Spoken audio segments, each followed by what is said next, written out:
Para saber la verdad de la milanesa, Gacetillas Argentinas. www.gacetillasargentinas.info.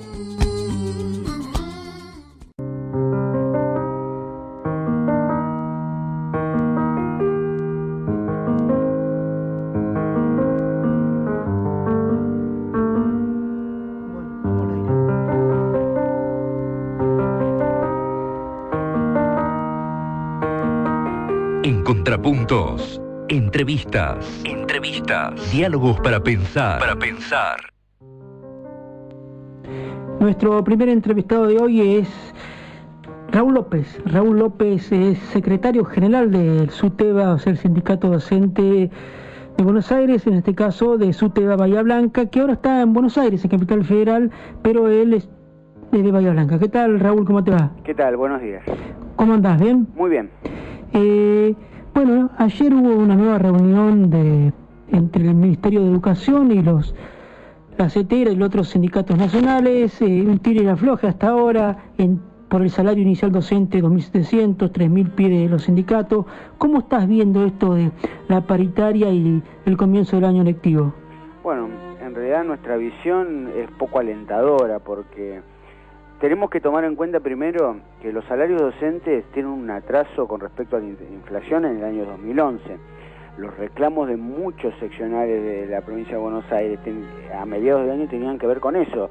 El aumento en marzo del 2011 lo consideramos insuficiente, quedó congelado totalmente durante todo el año, la inflación le ganó a ese porcentaje de aumento y no hubo una recomposición salarial en el año que permitiera llegar a esta instancia que estamos ahora para tener una negociación más fácil. Entonces la negociación ahora está muy complicada porque a pesar de los discursos presidenciales en donde hablaba que las paritarias iban a ser libres y que cada gremio iba a poder libremente negociar, me parece que ese 18% que casi socarronamente nombró la presidenta en su discurso como un límite que no existía, es evidente que existe y que a nivel nacional el gobierno no está dispuesto a dar un aumento mayor que este.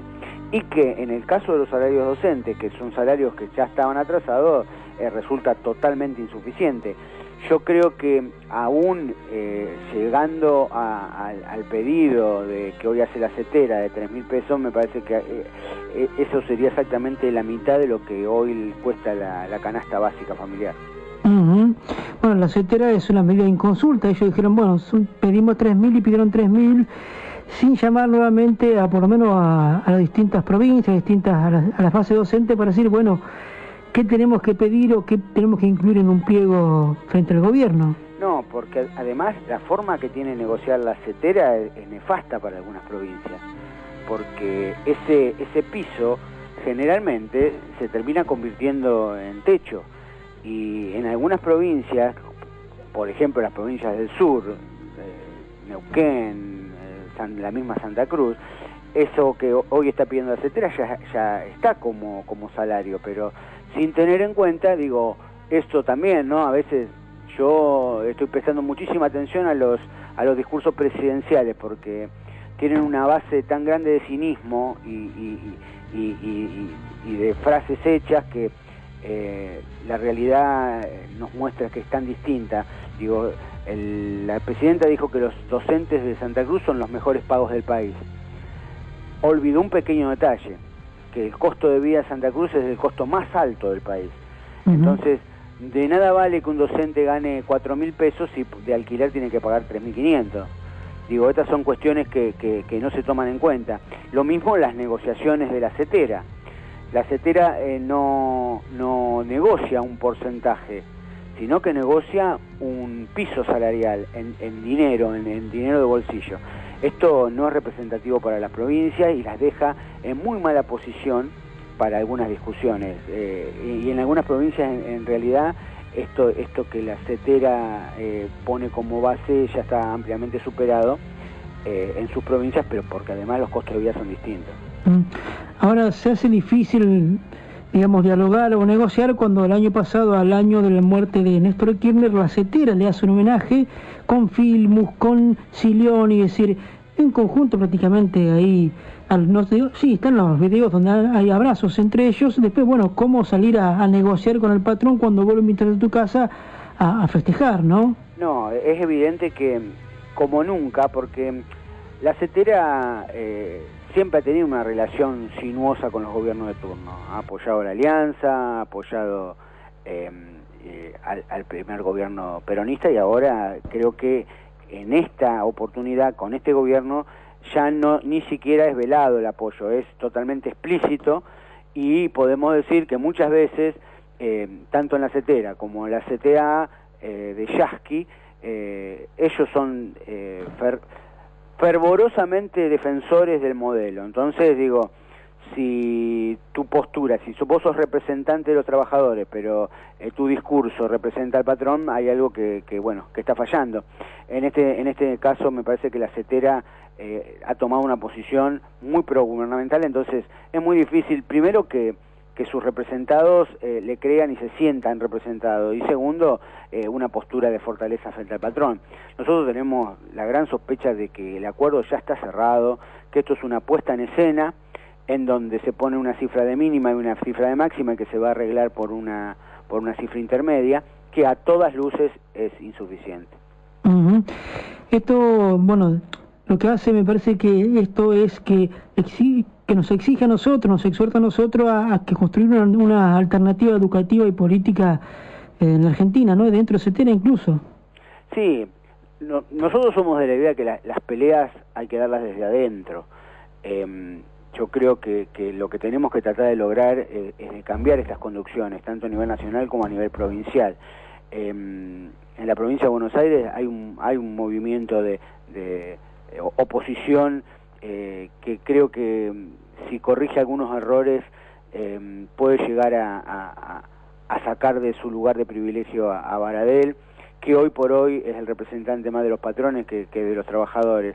Y además creo que tenemos que estar fuertes en el reclamo de nuestra participación en las discusiones de los acuerdos paritarios, porque hoy por hoy los acuerdos paritarios son decisiones tomadas verticales, sin consultar a las bases, y recordar además que en las discusiones paritarias no solamente tenemos que ir a discutir salario, sino que tenemos que discutir también condiciones de trabajo, y nuestras condiciones de trabajo tienen que ver con no solamente con lo edilicio, con la infraestructura, sino también con la parte pedagógica. Hoy tenemos un grave problema con las reformas que se están haciendo, y que nuestros dirigentes hacen oídos sordos y no hacen como que no ven reformas que tienen que ver con grandes retrocesos con respecto a logros ya tenidos. La reforma de adultos es uno de los ejemplos. Nosotros desde Bahía Blanca estamos impulsando, como con otras seccionales, rechazar esta reforma. No decimos que no hay que cambiar, pero sí esta reforma que deja una franja etaria de alumnos sin tenerlos en cuenta, y que además nosotros hicimos una presentación en la Defensoría Pública que va a ser tomada contra este tipo de reformas, ya que fueron hechas unilateralmente y sin consulta. Y te digo esto no casualmente, porque me parece que el tema de la consulta a las bases, de que las decisiones se tomen desde abajo, hacen que tanto la CETERA como el SUTEBA en la provincia de Buenos Aires sea mucho más democrático. Bueno, precisamente otro tema que preocupante es cómo se va a implementar esto de la evaluación educativa a los docentes. La evaluación a los docentes, ¿no? ¿De verdad hace falta una evaluación a los docentes, o hacen falta espacios donde los docentes puedan rever su práctica y su formación, pero sin estar estas mediciones que hacen desde el Estado, de las empresas incluso? Sí, evidentemente es una conducta totalmente neoliberal, no cabe ninguna duda. Sí. Esto de evaluar para evaluar quién es el más productivo, no para tratar de mejorarlo. Me parece que acá, desde el Estado provincial, hay una gran falencia, que es el tema de la capacitación en servicio, que está incluso por ley estipulado. Entonces, si desde el Estado no puede garantizar la capacitación en servicio, me parece una locura que se plantee la evaluación en servicio sin la previa capacitación. pero además con el fin que nosotros vislumbramos que tiene esta evaluación, digo, esto de empezar a tener salarios de acuerdo a la productividad, algo totalmente no liberal. Y otra cosa que nos preocupa, digo, porque lo vemos, muchas veces lo vemos hasta en los concursos, lo vemos con el mismo personal de la Dirección General de Escuela, que son personas que no... creo que por muy poco están capacitadas para desempeñar la tarea que desempeñan y realmente que puedan evaluar a sus pares o a otros docentes. Me parece que estamos muy lejos de esta situación. Me parece que tendría que empezar la Dirección General de Escuela a capacitar a sus funcionarios para después pensar en una futura evaluación, pero siempre con las herramientas que necesitamos. Lo que nosotros necesitamos como docentes son espacios de reflexión. Necesitamos que no tener que estar corriendo atrás de un salario que nos alcance para vivir dignamente, que podamos tener en la escuela ese espacio pago de reflexión, de tarea pedagógica, de compartir con nuestros compañeros, y realmente no lo tenemos. Ahí en Buenos Aires estaba leyendo unos datos en estos días en un libro de un conservador como Alito Guadañi. El problema es las escuelas medias, que bueno, hay una gran deserción, muchos chicos que no trabajan ni estudian, ¿no? La asignación universal por hijo, ¿ustedes ven que ha permitido que los alumnos vuelvan al secundario o no? No. Incluso manejándonos con números oficiales, ¿no? Esto no es que es una idea nuestra.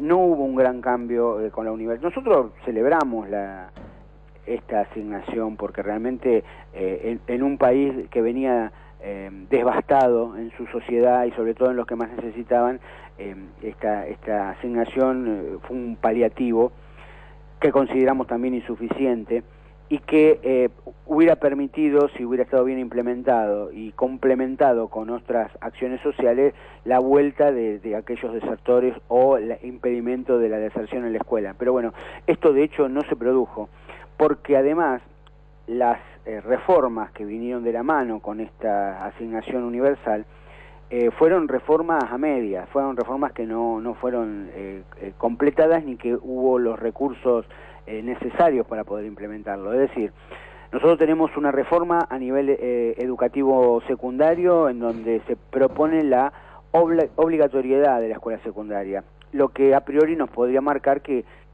va a haber un incremento de la matrícula. Bueno, de hecho no lo hay porque ninguna escuela se adecuó a esa reforma y además no se modificó la situación social de muchos de los alumnos. Si, digamos, miramos, no sé en tu ciudad, pero si nosotros vemos en Bahía Blanca, donde no existe un boleto estudiantil, donde el pasaje, además de ser muy caro, tiene un servicio que es totalmente inconveniente para el resto de la población y por lo tanto también para la población escolar, hace que no se den los medios para que esta obligatoriedad se pueda cumplir. El chico que vive en un barrio sigue estando limitado a la escuela del barrio, sí la tiene, porque además no se ha construido una sola escuela, no se ha adecuado ninguna escuela secundaria o escuela primaria que tenía el secundario básico como para que pueda incrementar la matrícula. Por lo tanto, estas reformas tienen que ver solamente con expresiones de deseos. Y bueno, las expresiones de deseos, si no se dan los elementos para poder cumplirlas, terminan siendo eso, buenas intenciones nada más. Raúl López de Suteba Bahía Blanca, una última pregunta, ¿no? Varias veces he hablado con Enrique Gandolfo aquí en mi programa Contrapuntos y ustedes tienen la forma esta de la comisión directiva, los licenciados, entre comillas, por la licencia gremial, de seguir trabajando a la vez de estar en el gremio. ¿Lo siguen manteniendo todavía? Sí, nosotros ya vamos a cumplir 9 años en comisión con distintos cargos, pero uno de los principios de nuestra lista, de nuestra plataforma política de la lista Granate fue eso, conservar, además aquellos que tenemos una licencia gremial, conservar la presencia en las escuelas, porque creemos además, primero que nosotros no vivimos de la actividad gremial. Quiero decir, el SUTEBA nos paga el mismo sueldo de las horas que nosotros licenciamos. Y además tenemos que tener la seguridad que no vamos a perder el contacto con nuestros compañeros, que no vamos a perder el contacto con la realidad de las escuelas.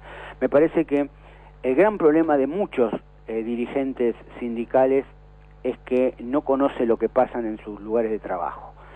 Yo creo, alguna vez se lo dije cara a cara a Roberto Baradel, digo, el problema es que hace mucho que vos no vas a una escuela. y se puede repetir para varios dirigentes sindicales. Nosotros tenemos la suerte de poder decir que sí, que seguimos yendo a las escuelas, que conocemos lo que le pasa a nuestros compañeros, que lo vemos, lo vivimos, sabemos las circunstancias, vivimos la gripe A dentro de la escuela, vivimos todas las circunstancias que a todos nuestros compañeros de base le pasan todos los días, y eso nos permite tener una visión mucho más clara de la realidad y que no nos las cuente nadie, sino que las vivimos personalmente.